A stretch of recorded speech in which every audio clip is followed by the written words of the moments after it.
Day 4 of 12 days of Christmas, and today I need to practice what I preach. So yesterday we talked a little bit about being clear on where you're headed and why. In fact, we talked about it on day 2 too, because it's that important in business. I thought I could lead by example today. So today I want to share with you 4 core values that we live by inside of my business. And my thought is either some of these may resonate with you and your business, or it may be awesome for you to consider coming up with your 4 core values that exist in your business. So then you can share them with your team, your clients, and just have some more confidence going into 2025. So without further ado, here's Kelsey Marie Coaching's 4 missions, values, mantras for 2025. Number 1 is this: radical ownership. Radical ownership. This one's not only for my team, but this one is also a very important reminder to me. I don't know if you caught a couple weeks ago, but I had a pretty big announcement. We are pregnant. And with that, I am not on my A game. I would argue on some days I'm not even on my B game. And though there's some truth to that, my body's changing, my mind is changing. It's foggy outside right now, and my brain feels foggy sometimes. So there are core actual factors that affect how I'm able to show up for myself and for you. That's true. There's truth to that. But instead of breaking that down and like hiding behind that identity and letting that define me and letting that justify me, instead of doing that, this concept of radical ownership to me is a great reminder that the why of what is off or different or not working does not really matter. What really matters is, what are we doing moving forward? And just that quick acknowledgement of like, yeah, I messed up, or yeah, I'm off, or yeah, I'm a day late. I own it. I'm sorry. Let's move forward. And if I can set that tone for myself, that's a tone I can set to my team. They know what's expected of them. Because the truth is, mistakes happen. Things happen. Tech lets us down. Tech let me down a couple weeks ago, big time. And instead of, again, breaking down all the details of what happened, I gave a very short, I tried all the things. It didn't work. Here's what we're doing instead. And that's the best way to handle that scenario. And that is what I want my team to do too. Because I don't need the justification. I don't need to know about the cafe and the Wi-Fi and your laptop and then the tire and then the issue you had over here with your phone. Like, I don't need to know all of that. Just tell me it didn't work and what your plan is. And if you can't execute on your plan, you tell me so then I can execute on the plan. You know, I kind of think of sports a lot, which is hilarious because I was a cheerleader in high school. But thinking about sports, right? Like, you know, every position, like, thinking about football, for instance, they have backup quarterbacks, and there's like a backup to the backup to the backup, right? We don't have that really in business. It's small business, we don't. So if one of my team members doesn't get something done, the backup is me. And so by that radical ownership, if they can say like, yeah, I know we needed to get that done today. It didn't get done. Here's where I left off. Can you take this over? I would way prefer that than no communication, no ownership, and a paragraph explaining what happened with the tech or their day or the schedule and how it went awry. And I think this concept of radical ownership is something that all of us can practice a little more of. But that's my 2 cents. A way that we kind of break this down in the business, we say it's on me to motivate myself, and it's on me to execute what I and others expect of me. So it's on me. It's on me. No blame game. It's on me. And in a shorter kind of bite-sized way, we also say this: be a goal getter. So that's someone who is a self-starter. That's someone who owns their shit, owns like, ooh, I got a lot done today. I know what next thing to work on. Or if not, I'm going to own that I don't know and I'm going to ask. That self-starter piece is so important for my business, specifically where we're at, the level that we're at. And it's also something I want to pass off to my clients, my business owners too, because I think radical ownership is something every business owner should possess, as mentioned a couple days ago. Number 2 mission that exists in my business is this: radical accountability. And I know they're close, but they're a little bit different. In my Kelsey definition, I define it as this: I own my tasks and responsibilities, and if things don't happen in the time or quality expected, I adapt, communicate, and own it. So that radical ownership, yeah, I messed up. And then that accountability piece, yeah, I messed up. Here's what I'm doing for like moving forward. Here's what we're doing differently next time. Here's how I'm going to prevent that from happening again.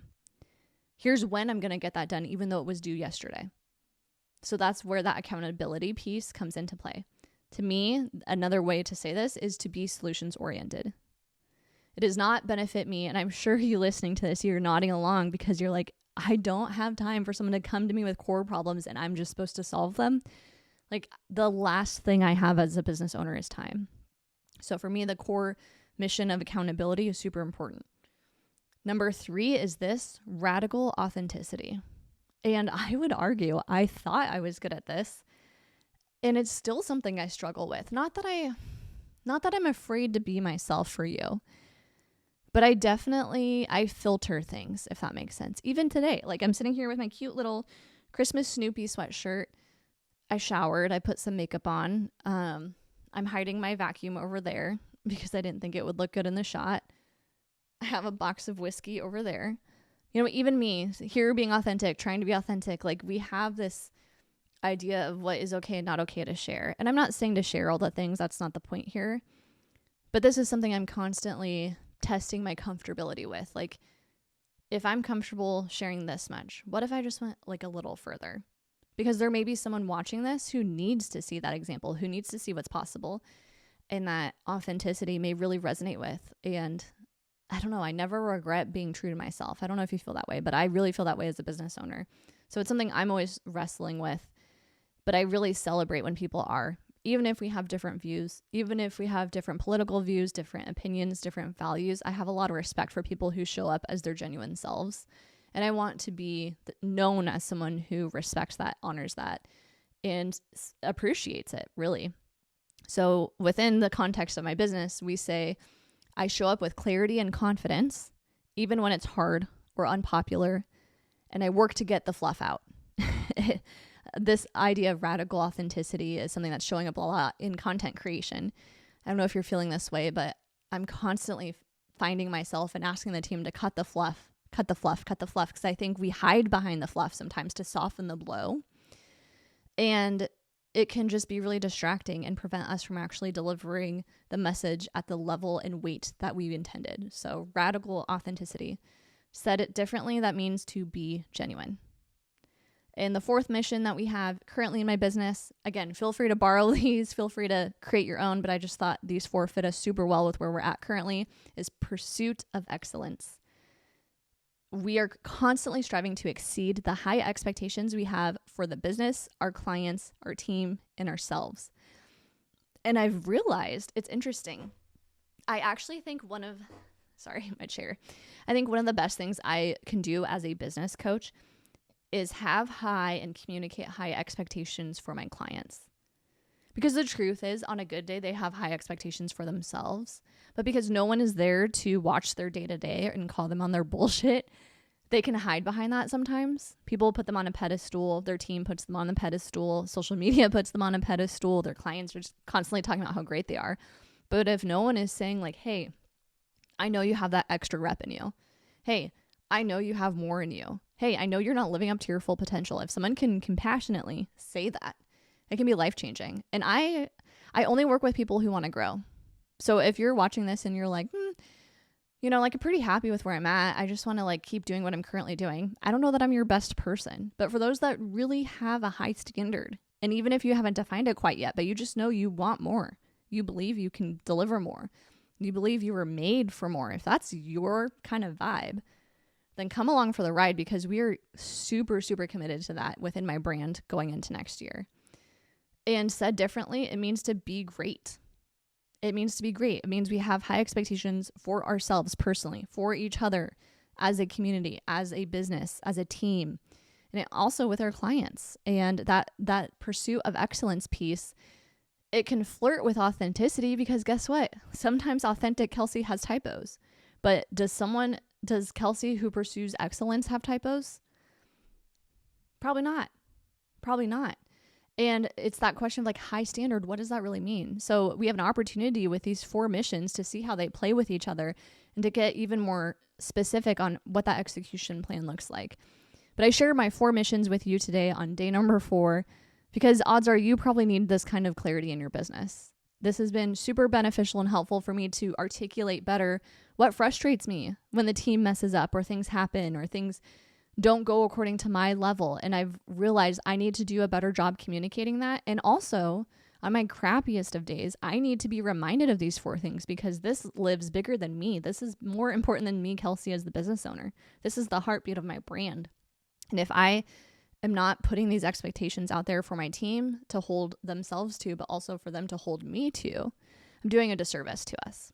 So all that to say, I encourage you, if you don't have your 4, sit down today. Pick your 4, articulate them to yourself, make sure they're clear to you, make sure they're clear to your team. And extra credit, I would definitely share with the community too, because that can be super helpful. So thank you so much. I'll catch you on day 5. Oh, and before I forget, we're running a contest over here on YouTube.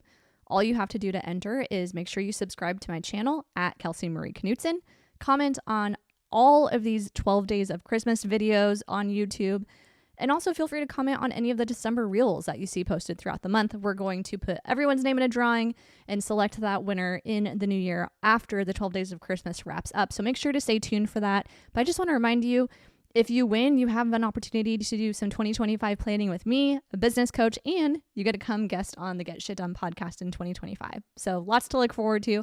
Thanks for being here. Hope to see your name entered into the drawing and can't wait to catch you in the next one.